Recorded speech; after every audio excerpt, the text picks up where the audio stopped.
আমাদের মেয়েদের একটা সবথেকে বড় সমস্যা হলো চুল নিয়ে, মানে প্রচণ্ড চুল উঠে যাচ্ছে। এটা একটা সবথেকে বড় সমস্যা। সেই সমস্যা সমাধান করার জন্য আজকে একটা নতুন টিপস নিয়ে এসেছি। তার জন্য আমি একটা তেল বানাবো। সেই তেল বানানোর জন্য কি কি উপকরণ লাগছে, প্রথমে তো হলো নারকেল তেল, 200 গ্রামের পিওর নারকেল তেল নিয়েছি। আর এটা হলো আর কি কি নিয়েছি, এটা ওই যে তেজপাতা নিয়েছি, 2টো তেজপাতা নিয়েছি। আর এখানে জবা ফুলের পাতা, দুব্বা ঘাস, মেথি, কালো জিরে আর একটা পেঁয়াজ। আর এদিকে দেখো কতগুলো পাতা, দেখো এখানে কি কি পাতা নিয়েছি। দেখো নিম পাতা নিয়েছি, এটা চুলের পক্ষে মানে চুলে খুবই ভালো। আর এই যে কারি পাতা, কেশরাজ মানে কেশতী পাতা বলি আমরা, আর একটা হলো মানে তোমার এই বলে ভিঙ্গরাজ। কারি পাতা, এই যে কারি পাতা, তুলসী পাতা আছে, মেহেন্দি পাতা আছে, এইগুলো সব নিয়েছি। এগুলো সব একসাথে এখন পেস্ট করে নেব পাতাগুলো।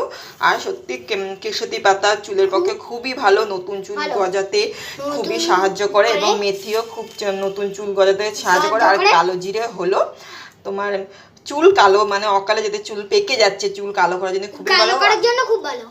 দুব্বা ঘাস হলো নতুন চুল গজাতে এবং চুলোটা বন্ধতে খুবই সাহায্য করবে। আর জবা ফুলের পাতা তো তোমরা জানোই যে জবা ফুলের পাতা খুবই ভালো চুলের পক্ষে, চুলোটা বন্ধ হয় এবং নতুন চুল গজাতে।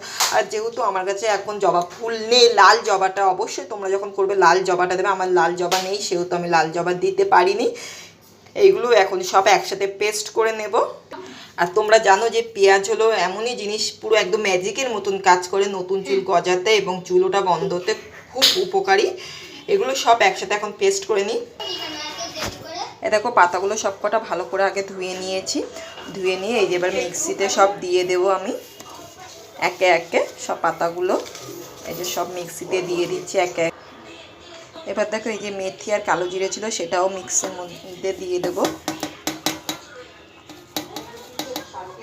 এই দেখো এগুলো সব উপকরণ দিয়ে দিলাম। এটা এবার একটা স্মুথ একটা পেস্ট করে নেব।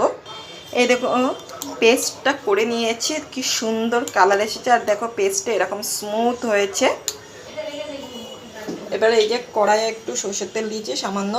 মা ঠাকুমা এবং দিদাদের মুখে শুনেছি যে সরষের তেল খুবই ভালো নতুন চুল গজাতে এবং চুলোটা বন্ধতে খুবই উপকারী। এবার এই যে এর মধ্যে আমি নারকেল তেলটা পুরোটা এই যে ঢেলে দিলাম। নারকেল তেলটা এই যে ঢেলে দিয়েছি।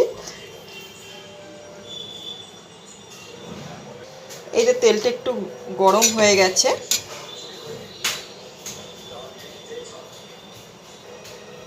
এ দেখো তেলটা গরম হয়ে গেছে।